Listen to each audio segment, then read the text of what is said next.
Hello, I'm Oliver Pickard and welcome to what will be my living room in beautiful Limousin, France.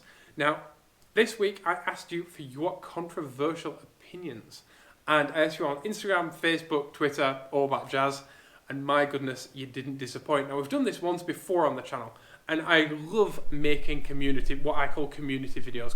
Videos where I get to interact with all of you lot that watch my videos, because a lot of people out there in YouTube land, a lot of creators on YouTube, don't like spending time with the community. They don't like interacting with the community.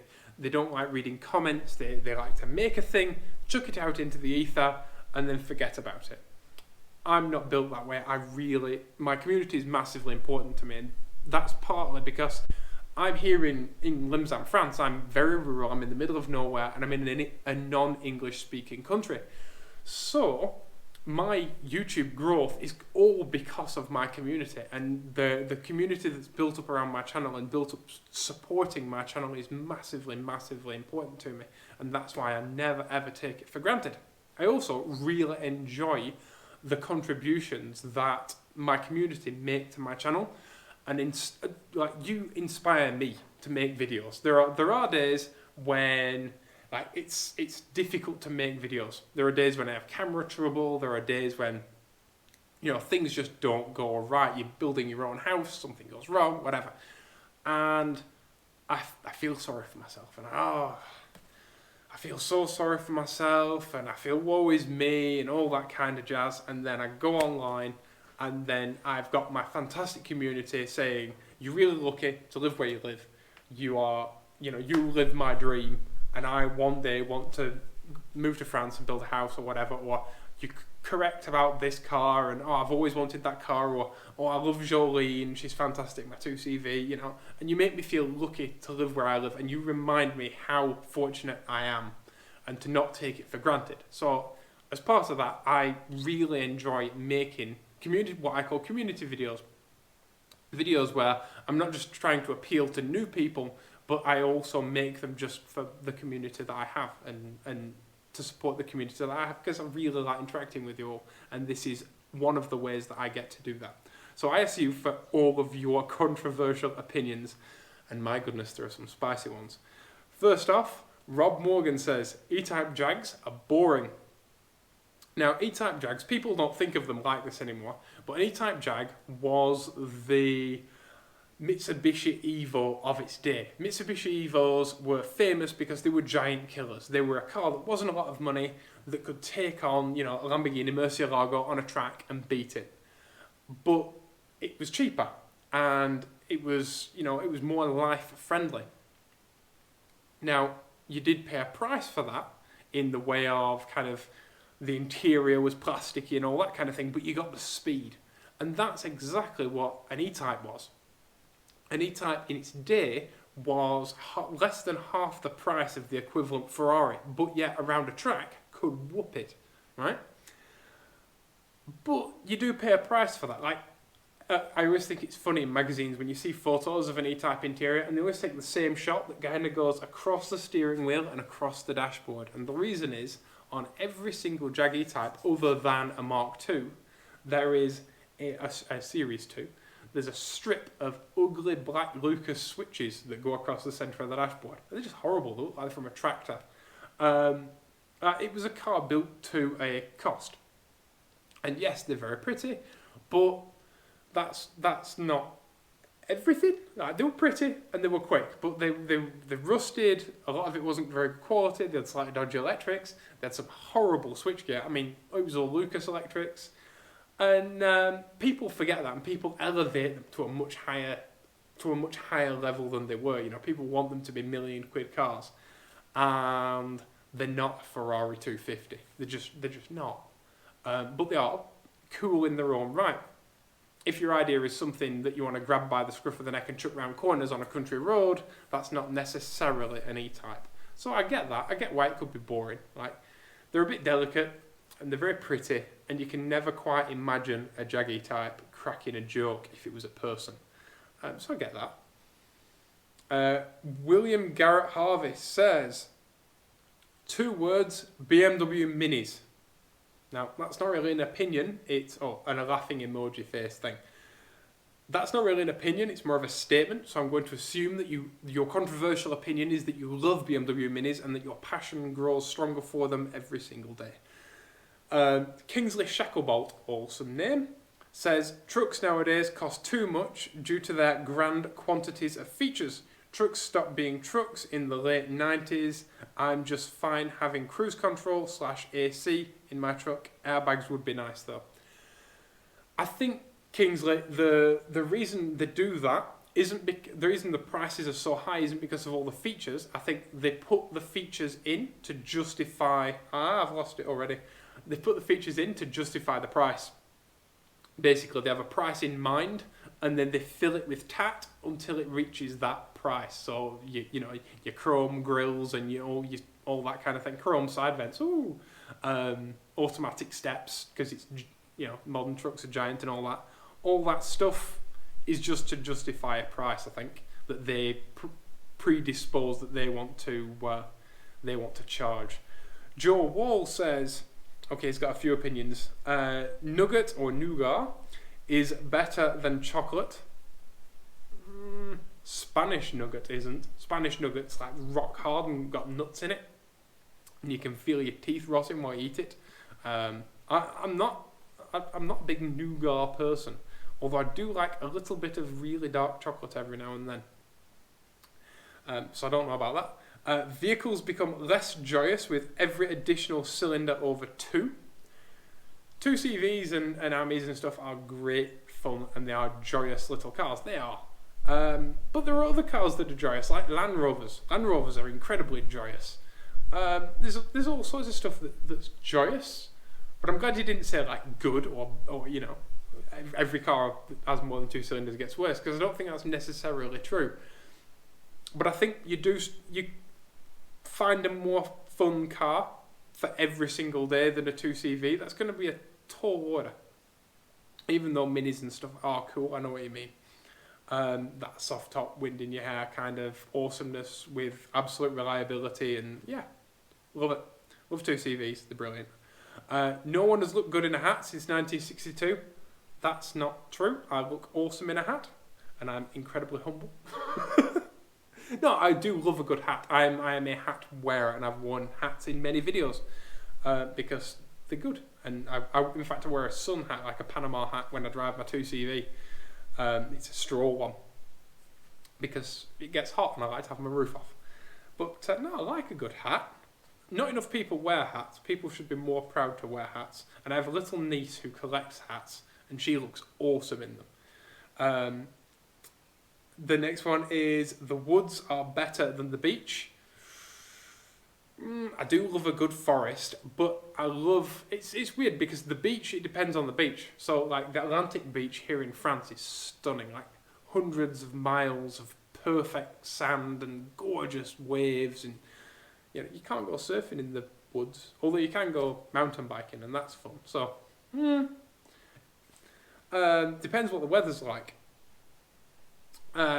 Cheap Chianti is better than expensive Cabernet Sauvignon. No. Nuclear energy pairs perfectly with solar. I'm not a big fan of nuclear energy, to be honest.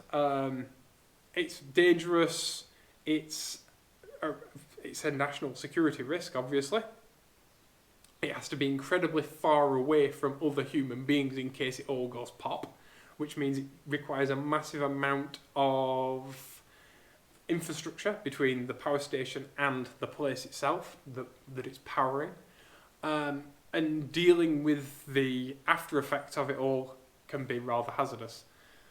Not a big fan. What I am a big fan of, and to be honest, solar power isn't perfect either. Solar power makes power when nobody's using it. Solar power makes power when there's sun, and when there's sun, you don't need to turn your lights on, you don't watch telly, you don't do any of that. You want to watch telly and turn your lights on when it's snowing outside and your panels are covered in snow and they're not working perfectly. So I know what you're getting at. But I think we need to look at other forms of making power. For instance, water wheels. Imagine if the London Eye in the centre of London was a giant water wheel. Many cities on our planet, many like big cities are all built on rivers, because rivers used to be the arteries of the world. So goods used to be brought up the London River, the Thames, to the dockside in London. And so we have a tidal river that flows 24 hours a day. And we could literally cover the river at one point or another with giant water wheels that have massive torque, because that's a big lever arm, that goes all the way around, and generate masses of power at night time.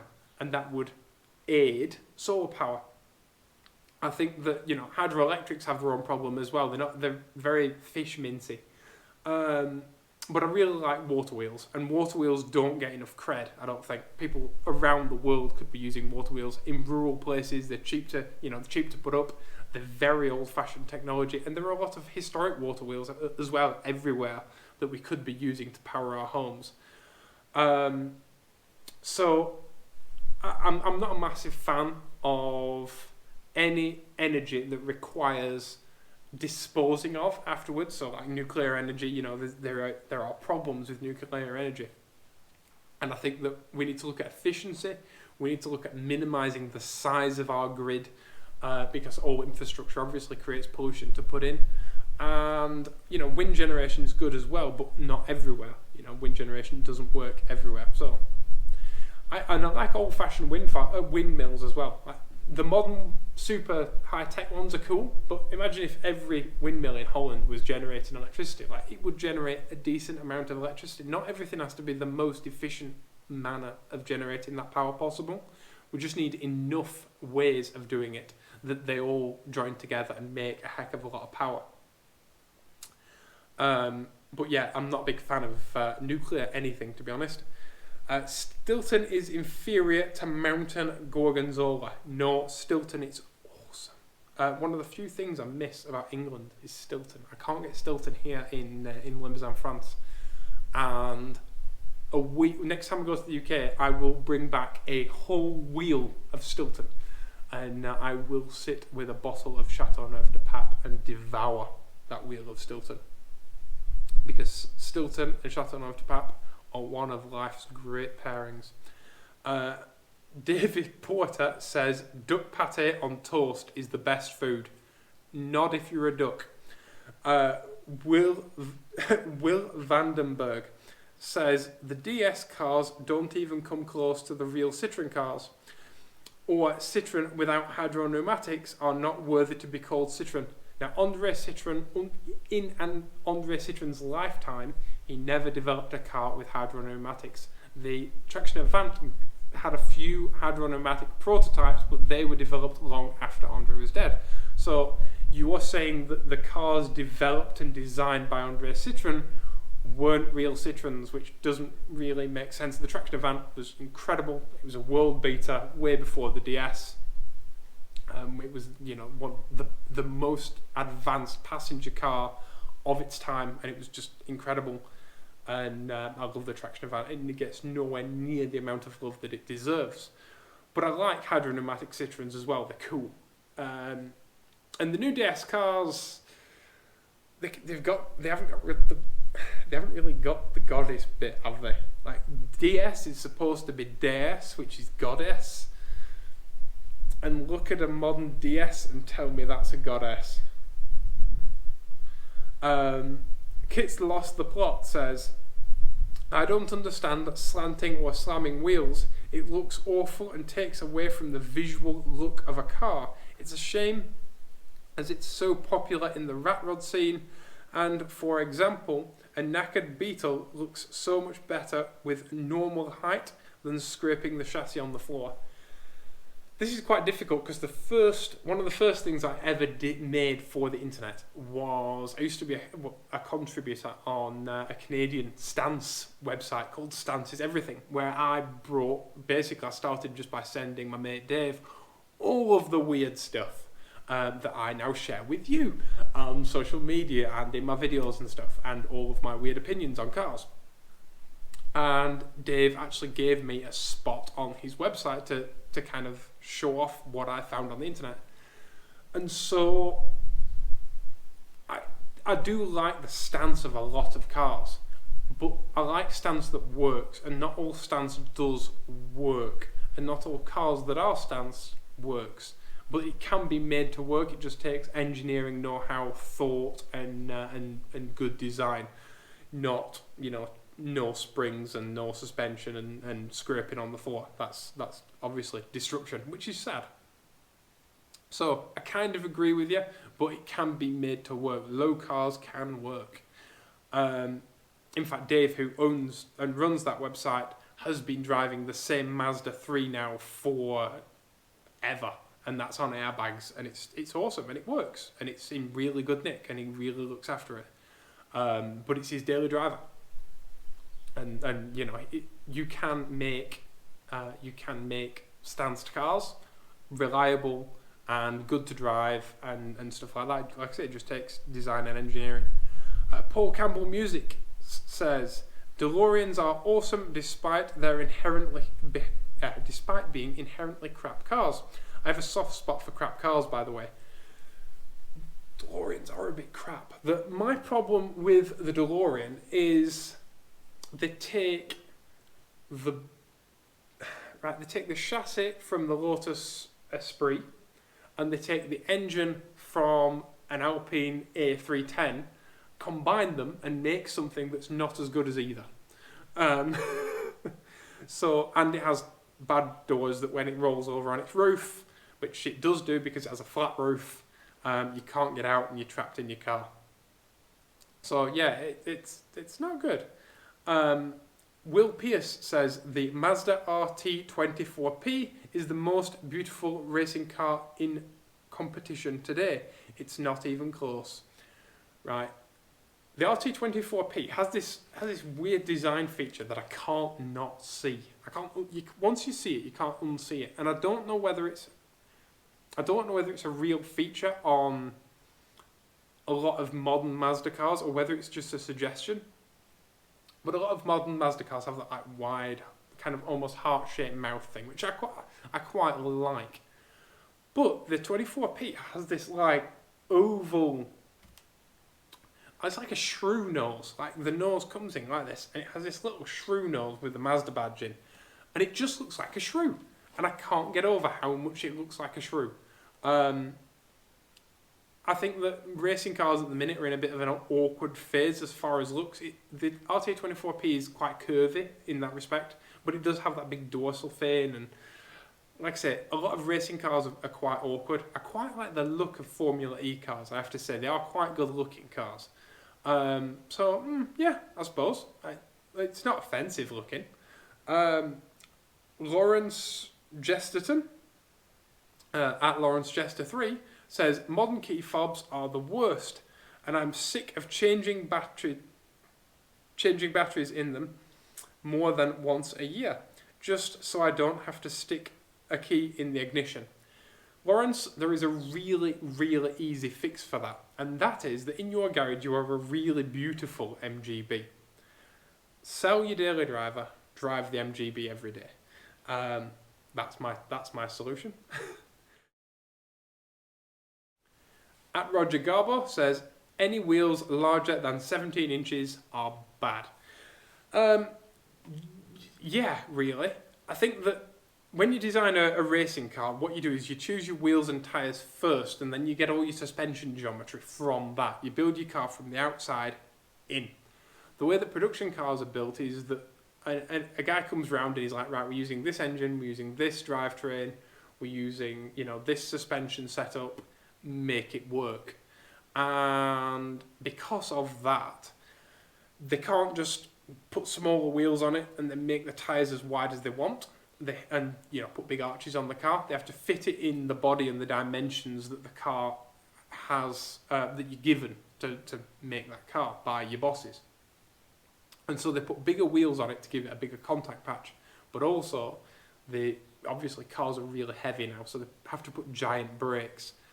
So you're always playing catch up, you put giant brakes on it, that makes it really heavy, then you need a bigger contact patch to stop the car. And you've got packaging issues because you can't just bring the wheel into the bodywork because obviously there's an engine there usually, or there's a boot or something like that, and you don't want to take up all your boot space with tyres. So it's very difficult, I know, for engineers to package all of that kind of stuff. But the optimal size for a 911 wheel is not 21 inches. I completely agree with you. Bradley Brownell, BC Brownell, at BC Brownell on Twitter, says, I don't even know where to begin. How about the worst motorcycle is more fun than the best car? Well, the worst motorcycle would be a broken motorcycle.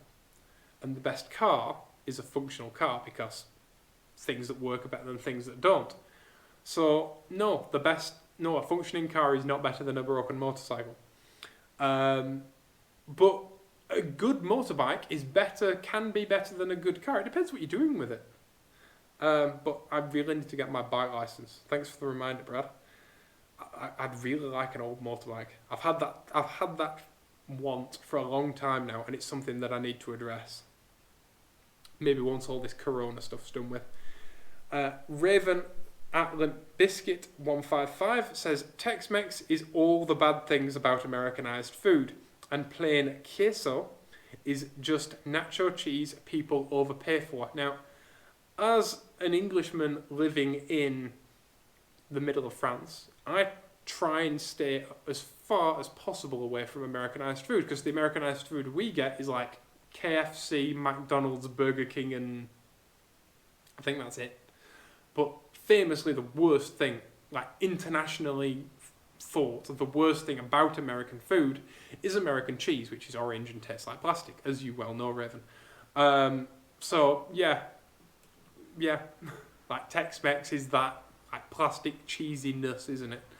Or at least that's what we outside of America or outside of Texas think that Tex-Mex is. It's, Tex-Mex Doritos, I think, is the closest you'll get, which is that horrible orange dusty cheese stuff. So, I like to say, never had Texan Tex-Mex, and I know you're in Texas, so many people may disagree, but from what I know of Texan food and from what I know of American food, yeah, American cheese, not good.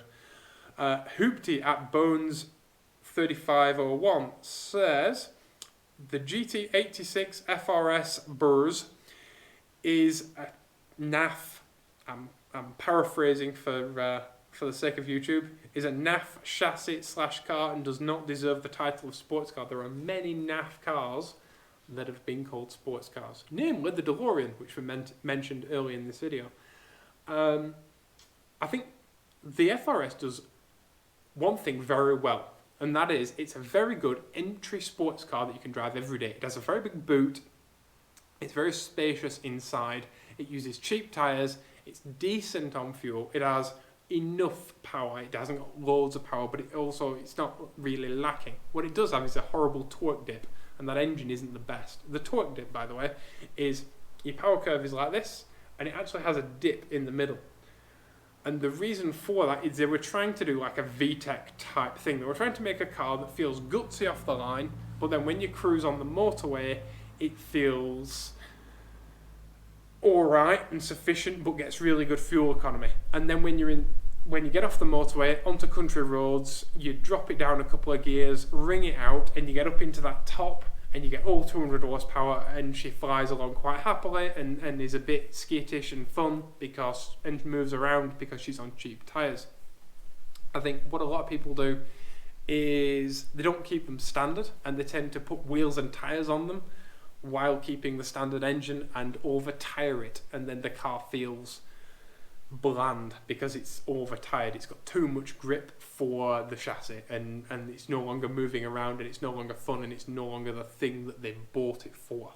I know that the original 86, the widest tyre you can fit on that car is a 14195, and that's not a very wide tyre, so it's a very difficult car to over-tyre, and that's why people love it, because you can't fit super wide tyres on it, and therefore it's drifty and skiddy, and it moves around on country roads, and it's great fun.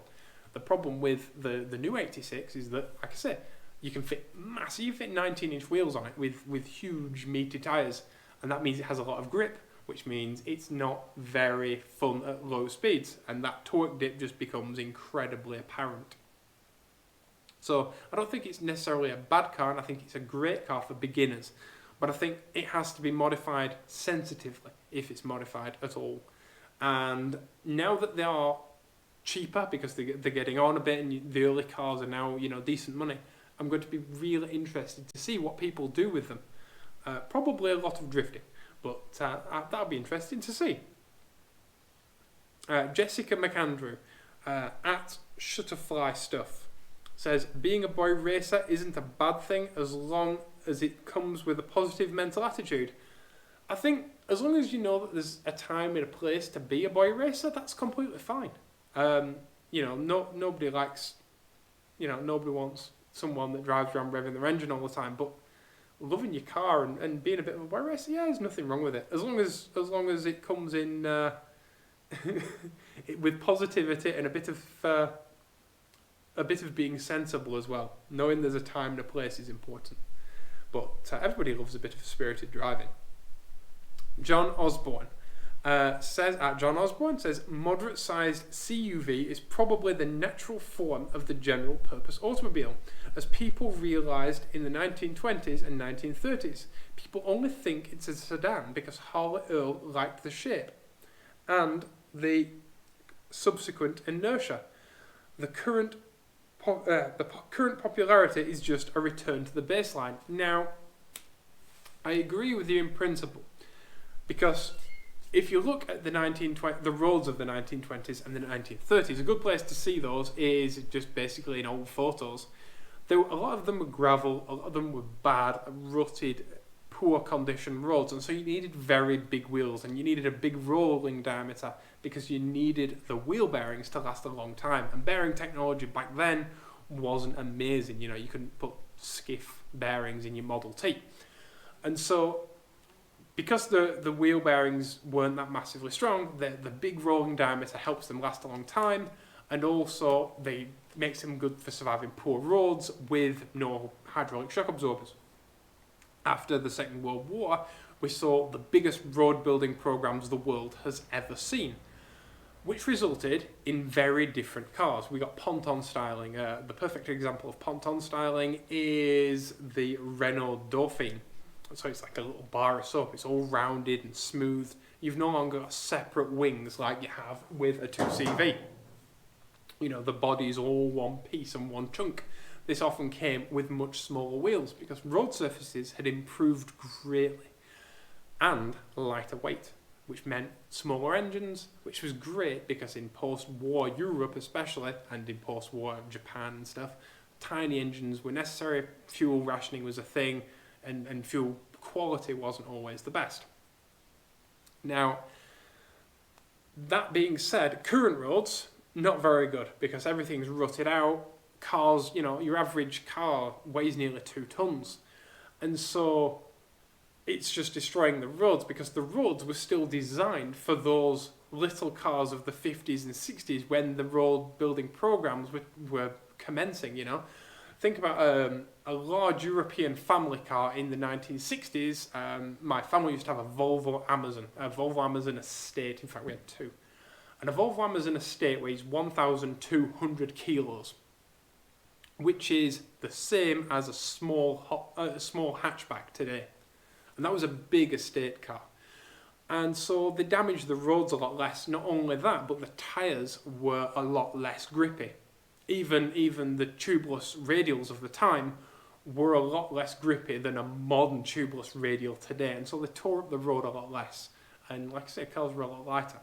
So now you've got bad road conditions and everything's heavy, and so it's destroying the roads again, but people are buying those SUVs and CUVs because the roads are torn up and a mess.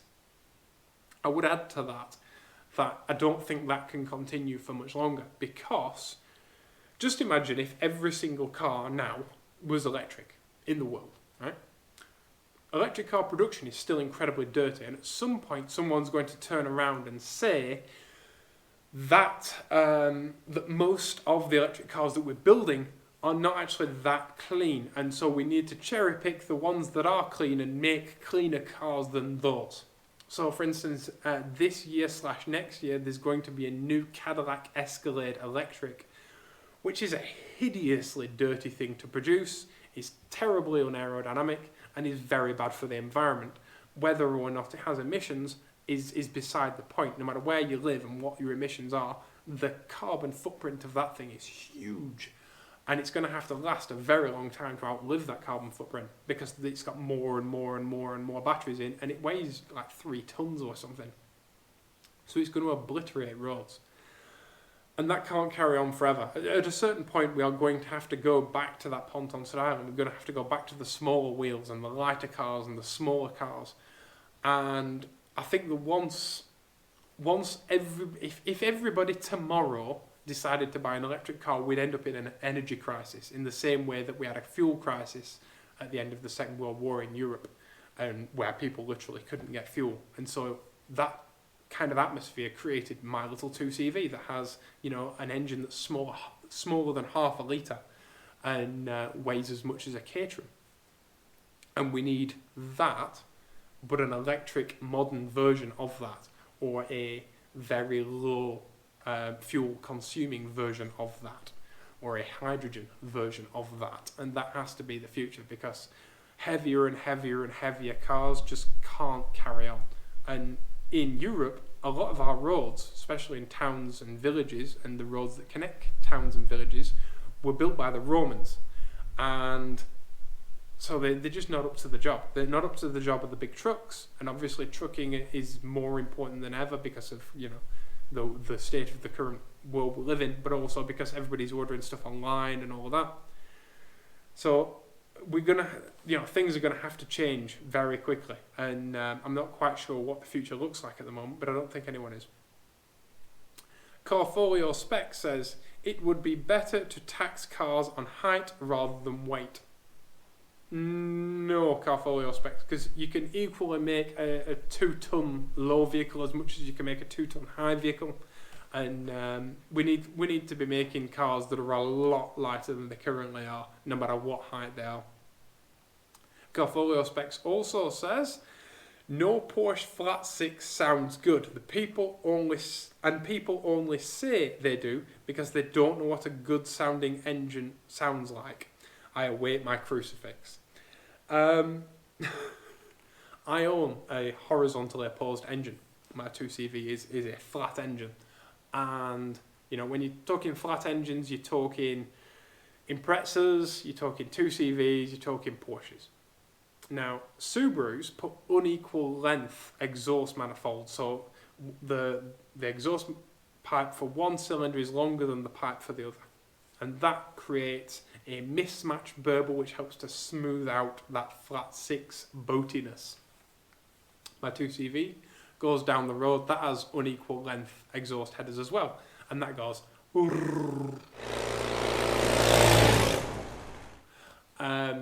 and is quite charming.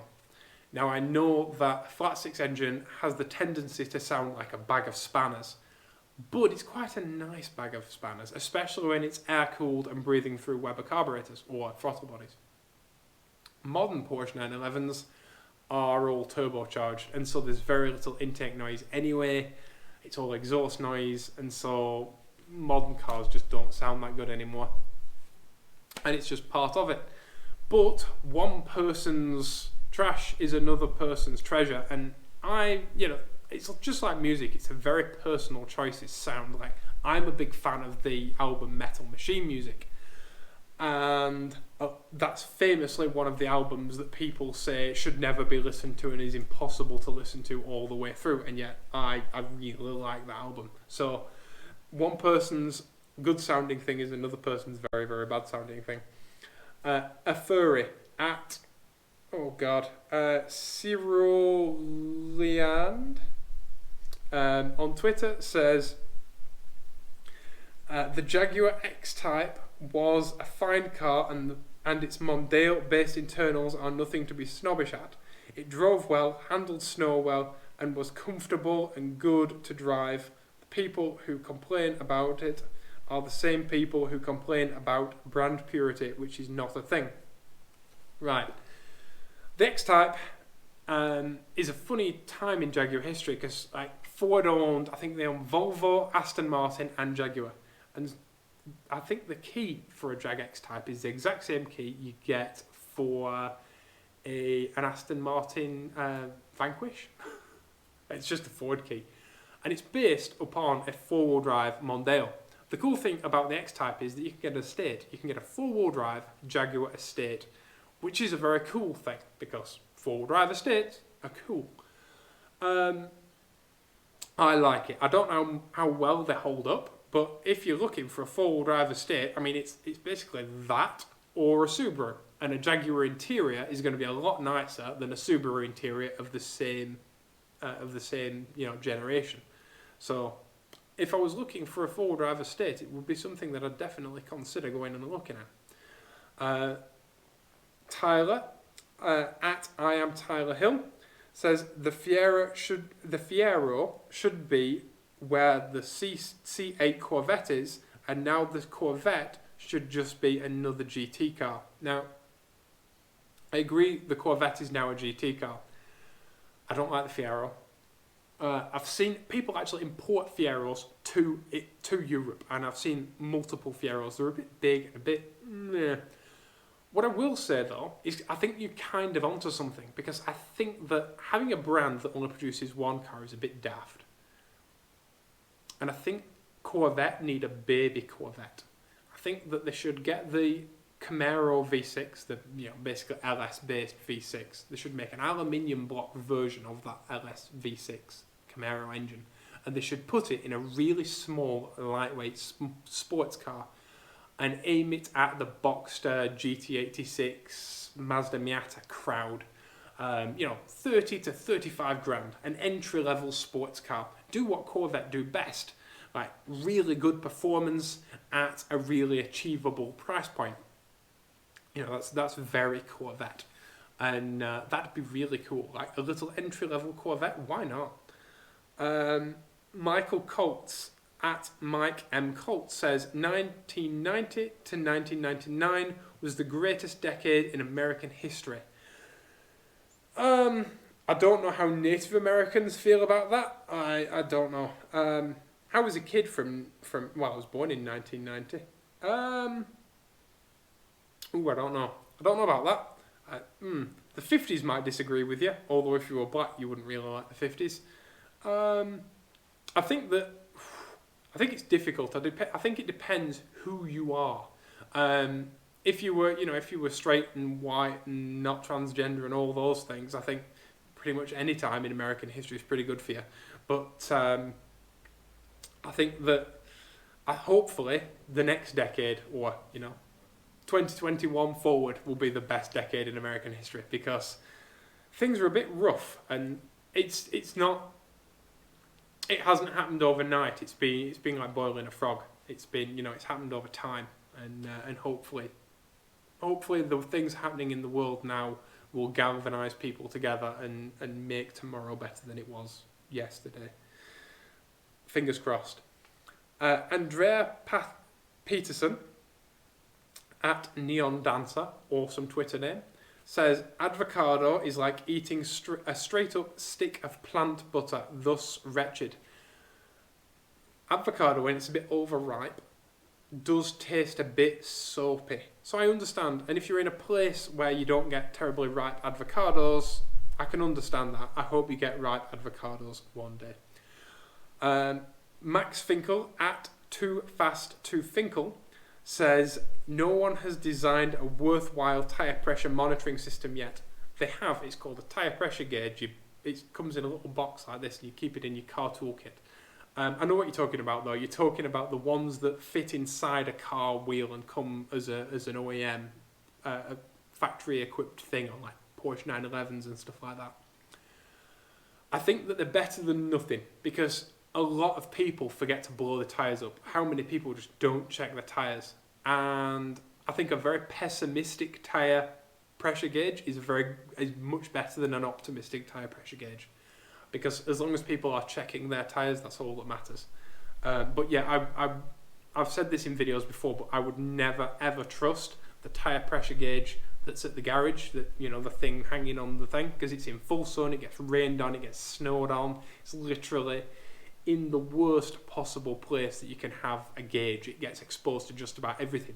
Thinking of that, so does the gauge inside a car tyre. You know, it gets driven and driven and driven, and it's spinning round in that wheel, and it's exposed to heat and all sorts. It's not the best. It's not the best environment for a gauge, is it? So I understand. I understand why they wouldn't be that accurate, but they are better than nothing. Even though, you know, they were a weight and all of that jazz. If it gets people checking the tyres, then they're a good thing. Toronto Mobilia says, fall is a vastly more evocative and poetic name for the season than autumn. A foal is a baby horse, not a season.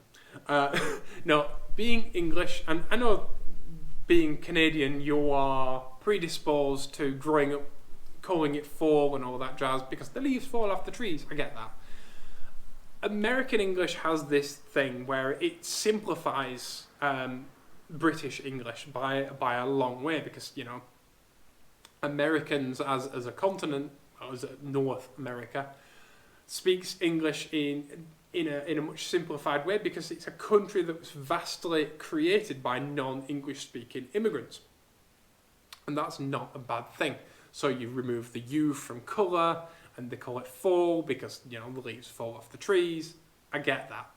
Autumn, I don't really feel any particular kind of way about it. And like I say, I can see why you'd take the U out of colour and why you'd spell tire T-I-R-E and not T-Y-R-E.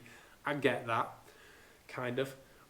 The thing that bugs me is when I'm watching a film and someone says, I could care less. Because if you're British and you're watching this, Americans don't say I couldn't care less. They say I could care less. But I could care less means that you care, because you are capable of caring less than you do. That's what those words mean. But I couldn't care less means that I couldn't possibly care less than I do. Therefore, I care nothing. I care nothing for the situation, right?